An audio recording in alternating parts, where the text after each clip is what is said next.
Hi, today I want to talk to you about the currently available Multifamily and Service Coordinator grant that's out.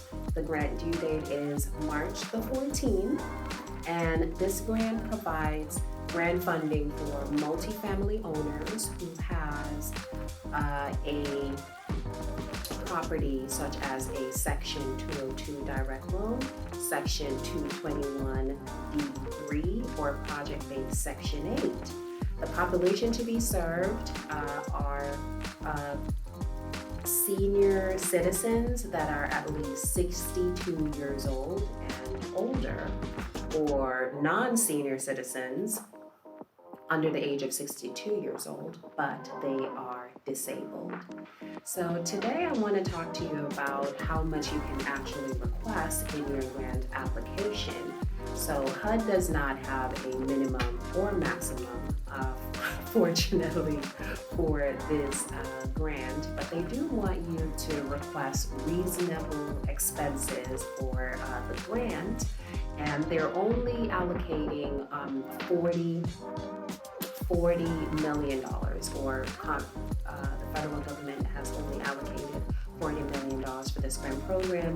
The NOFO states that they anticipate awarding approximately 160 applications. So that means that if you're doing an even calculation, they approximate that each grant award would be about $250,000.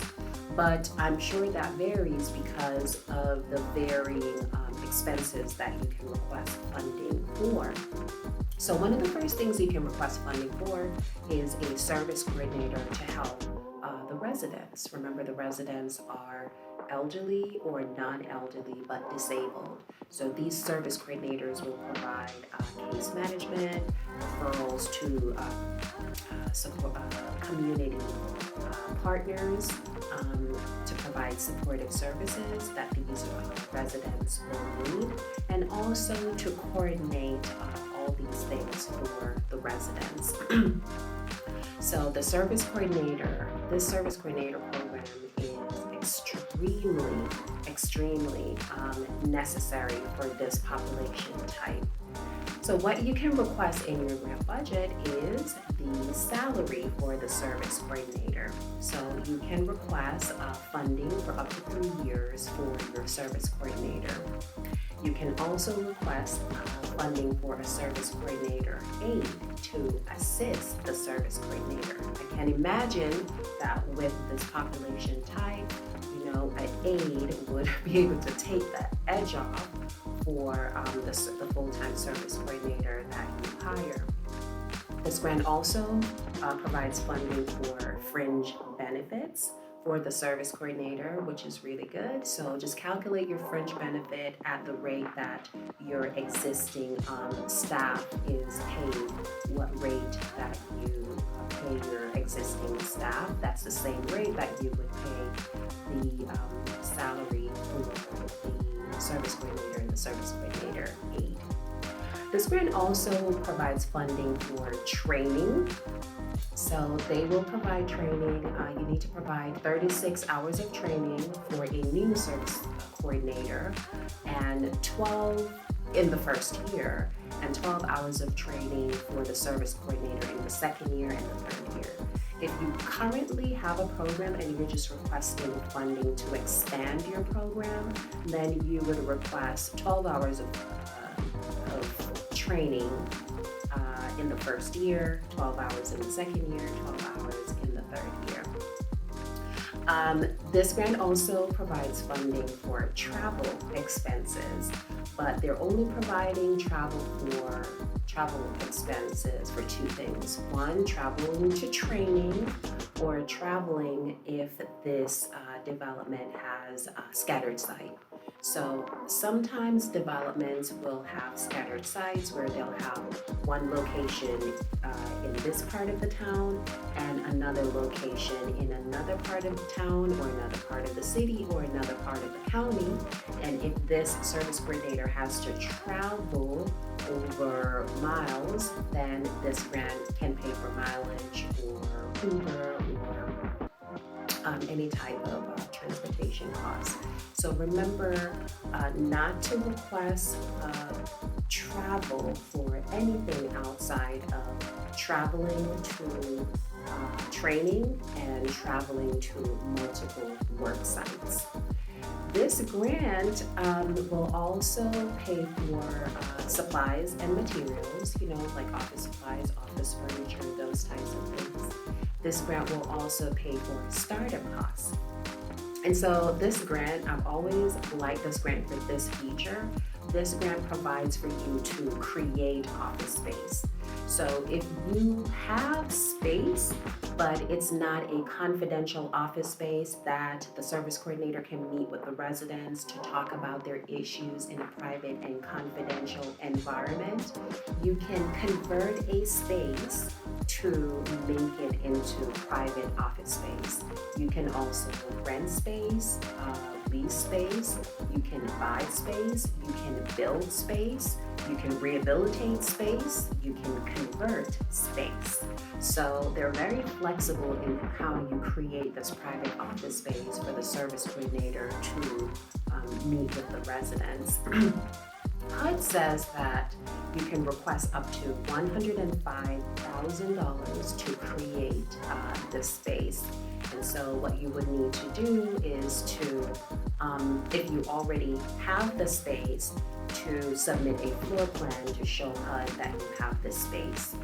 This space also must be ADA compliant, because remember, these residents are seniors, these residents may have disabilities as a result of their advanced age, or they are already disabled, because the other population type is the non-elderly persons, but with disability. So this office space must be ADA compliant, must be ADA compliant.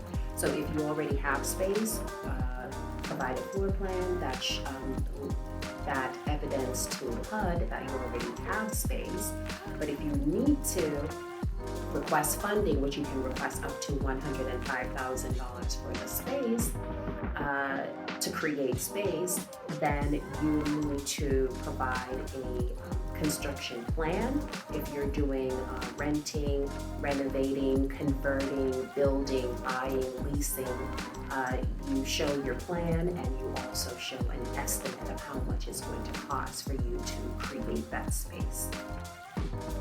The next eligible expense for this grant is you can pay for a quality assurance contractor, person or firm to help you to keep the program on track. So this person or firm will provide grant management support for the program, for the service coordinator and or the service coordinator aide, to help them to meet their program benchmarks, their program metrics, and provide oversight for the program to make sure that the program is in compliance with HUD's regulations for this program.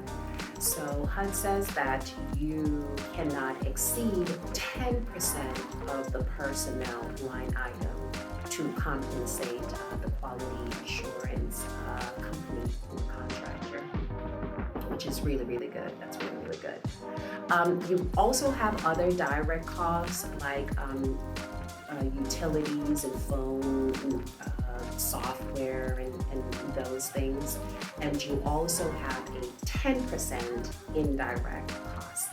So remember the 10% indirect cost, the de minimis, which would be 10%. So let me backtrack. You have indirect costs that you can allocate to this grant. If you have a federally negotiated indirect cost rate agreement that you have with a federal agency, and that agreement reflects that you can allocate more than 10% of the grant amount to indirect costs, then you can provide a copy of that indirect cost agreement and allocate that amount or up to that amount for indirect costs. So remember, indirect costs are shared costs that cannot be readily identified because you already have other programs operating at the in the company for the multi-family property. You already have other programs and other expenses.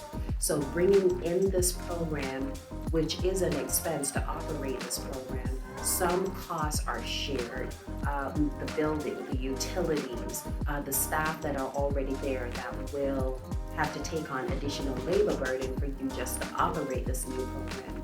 The burden of that cannot be readily separated, so you just allocate a portion of the grant funding to those things, and then you can pull from that line item to compensate the infrastructure that you already have, which includes the people, to compensate them from this line item. So if you already have a federally negotiated indirect cost rate agreement at above 10%, then you can request up to that amount. If not, you can use the de minimis 10% modified direct cost rate. So that is 10% of the total line item of the direct cost, and that is what you can put towards indirect costs. So basically, that is the eligible expenses for the service coordinator in multi-family housing. Please get your applications into HUD as soon as possible. They only have 40 million. They anticipate a lot of grant applications. As a matter of fact, they do say in the grant announcement that in order to maximize your chances of getting an award, they recommend that you submit one development at a time. So what does that mean? Say for an example, you have a multifamily owner, and that multifamily owner has 5 Section 202 properties. They are recommending that you submit 5 Section 202 applications, provided that each development has enough residents to request at least a part-time service coordinator. And you qualify for a part-time service coordinator if you have at least 40 eligible residents. So that's just a recap for you. I hope I simplified it. There's a lot of things that you can request with this grant, and I try to just do an overview of the categories of expense that you can spend the money on. And so I highly recommend that if you're a multifamily owner and you have one of these eligible properties, Section 202 direct loan, Section 221 D3 or project-based Section 8, and you're serving elderly residents over the age of 62 or non-elderly, but these people are disabled, you are the eligible development to apply. So apply as soon as possible. The grant due date is March the 14th.